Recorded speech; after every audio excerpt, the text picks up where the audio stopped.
Hello student, welcome to geography class 7। আজ আমি তোমাদের সাথে ক্লাস 7 এর রায়ো মার্টিন প্রশ্নবিচিত্রা বইয়ে যে প্রথম মডেলটি রয়েছে তার সম্পূর্ণ উত্তর সহ আলোচনা করব। দাগ নাম্বার 1, সঠিক উত্তরটি নির্বাচন করে লেখো।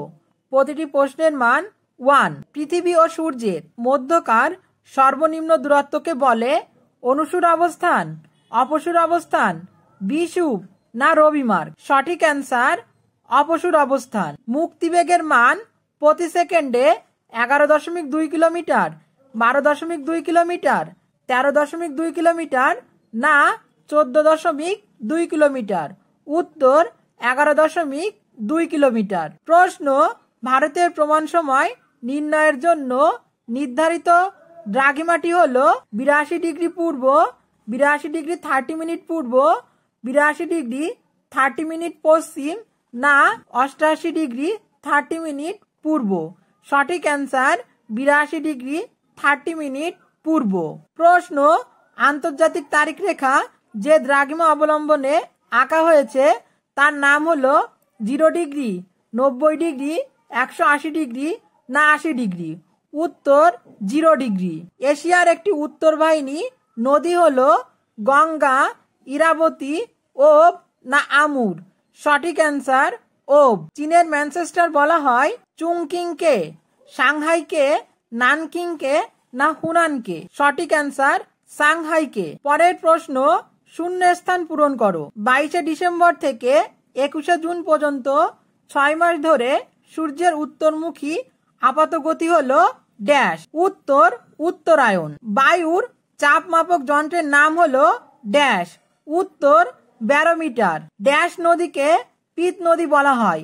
উত্তর হুয়াংহো নদীকে পিত নদী বলা হয়। বিশ্বের বৃহত্তম খনিজ তেল উত্তোলক কেন্দ্রের নাম হলো সৌদি আরবের ঘাওয়ার। পরের প্রশ্ন, নিচের প্রশ্নগুলির একটি বাক্যে উত্তর দাও। জিপিএস এর পুরো নাম কি? জিপিএস এর পুরো নাম হলো গ্লোবাল পজিশনিং সিস্টেম। প্রশ্ন, এভারেস্টে বায়ুর চাপ কত? উত্তর এভারেস্টে বায়ুর চাপ হলো 930 মিলিবার। দাগ নাম্বার 3, নিচের প্রশ্নগুলির সংক্ষিপ্ত উত্তর দাও, যে কোনো দুটি। প্রতিটি প্রশ্নের মান 2। প্রশ্ন, মুক্তিবেগ বলতে কি বোঝো?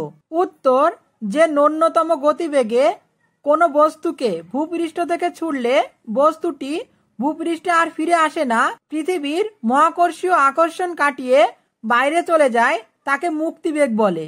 প্রশ্ন, মধ্যরাতে সূর্যের দেশ কাকে বলা হয়? উত্তর উত্তর গোলার্ধে মার্চ থেকে জুলাই এই সময়ে Canada, Alaska, Denmark, Norway, Sweden, আইসল্যান্ডের অনেক জায়গা থেকে স্থানীয় সময় অনুযায়ী গভীর রাতে দিগন্ত রেখায় সূর্যকে দেখা যায়, তাই এই অঞ্চলকে মধ্যরাত্রির সূর্যের দেশ বলে। প্রশ্ন, অক্ষরেখার 4টি বৈশিষ্ট্য লেখো। এখানে অক্ষরেখার বৈশিষ্ট্য দেওয়া রয়েছে, তোমরা এখান থেকে যে কোনো 4টি বৈশিষ্ট্য লিখবে। প্রশ্ন, মহাকাশে মহাকাশচারীরা এক ধরনের বিশেষ পোশাক পরিধান করেন কেন? দেখো, এখানে প্রশ্নটির উত্তর ভালো করে লিখে দেওয়া রয়েছে, তোমরা এই প্রশ্নটির উত্তর খাতায় লিখে নেবে এবং মুখস্থ করবে। দাগ নাম্বার 4, নিচের প্রশ্নগুলির সংক্ষিপ্ত ব্যাখ্যামূলক উত্তর দাও, যে কোনো দুটি। প্রতিটি প্রশ্নের মান 3। প্রশ্ন, অপসুর অবস্থান বলতে কি বোঝো? বিষুব কথার অর্থ কি? উত্তর 4 জুলাই সূর্য থেকে পৃথিবীর দূরত্ব সবচেয়ে বেশি হয়, প্রায় 15 কোটি 20 লক্ষ কিলোমিটার। একে পৃথিবীর অপসুর অবস্থান বলা হয়। বিষুব কথার অর্থ কি? বিষুব কথার অর্থ হলো দিন রাত্রি সমান। প্রশ্ন, এশিয়া মহাদেশের ভূমধ্যসাগরীয় জলবায়ুর বৈশিষ্ট্যগুলি লেখো। দেখো, এখানে এশিয়া মহাদেশের ভূমধ্যসাগরীয় জলবায়ুর বৈশিষ্ট্য লেখা রয়েছে, তোমরা এখান থেকে দেখে দেখে খাতায় লিখে নেবে এবং মুখস্থ করবে। প্রশ্ন, এশিয়া মহাদেশের দক্ষিণ বাহিনী নদীগুলির বৈশিষ্ট্য আলোচনা করো। দেখো, এখানে এশিয়ার দক্ষিণ বাহিনী নদীগুলির বৈশিষ্ট্য সুন্দর করে লেখা রয়েছে, তোমরা এখান থেকে দেখে দেখে খাতায় লিখে নেবে এবং মুখস্থ করবে। দাগ নাম্বার 5, নিচের প্রশ্নগুলির উত্তর দাও, যে কোনো দুটি। প্রতিটি প্রশ্নের মান 5। প্রশ্ন, চিত্র সহকারে অপসূর ও অনুসূর অবস্থান সম্পর্কে আলোচনা করো। দেখো এখানে অপসূর ও অনুসূর অবস্থান সম্পর্কে চিত্র সহকারে সুন্দর করে লেখা রয়েছে। তোমরা এখান থেকে এই পর্যন্ত লিখে দিলেই হবে, সঙ্গে তোমরা এই ছবিটাও এঁকে দেবে। প্রশ্ন, অক্ষরেখা ও দ্রাঘিমা রেখার পার্থক্য উল্লেখ করো। দেখো এখানে অক্ষরেখা ও দ্রাঘিমা রেখার মধ্যে পার্থক্য লেখা রয়েছে। তোমরা এখান থেকে যে কোনো 7টি পার্থক্য লিখে দেবে। প্রশ্ন, বায়ুর চাপ কয় প্রকার ও কি কি? বায়ুর চাপ হলো 2 প্রকার, যথা উচ্চচাপ ও নিম্নচাপ। সমচাপ রেখার 3টি বৈশিষ্ট্য লেখো। তোমরা এখান থেকে সমচাপ রেখার যে কোনো 3টি বৈশিষ্ট্য লিখে দেবে। প্রশ্ন, এশিয়াকে চরম বৈশিষ্ট্যের মহাদেশ বলা হয় কেন? দেখো এখানে এশিয়াকে কেন চরম বৈশিষ্ট্যের মহাদেশ বলা হয় সেই সম্পর্কে সুন্দর করে লেখা রয়েছে।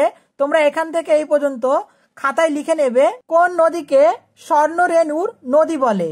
উত্তর, ইয়াংসি নদীকে স্বর্ণরেণুর নদী বলে। প্রশ্ন, সাংহাইকে চীনের ম্যানচেস্টার বলে কেন?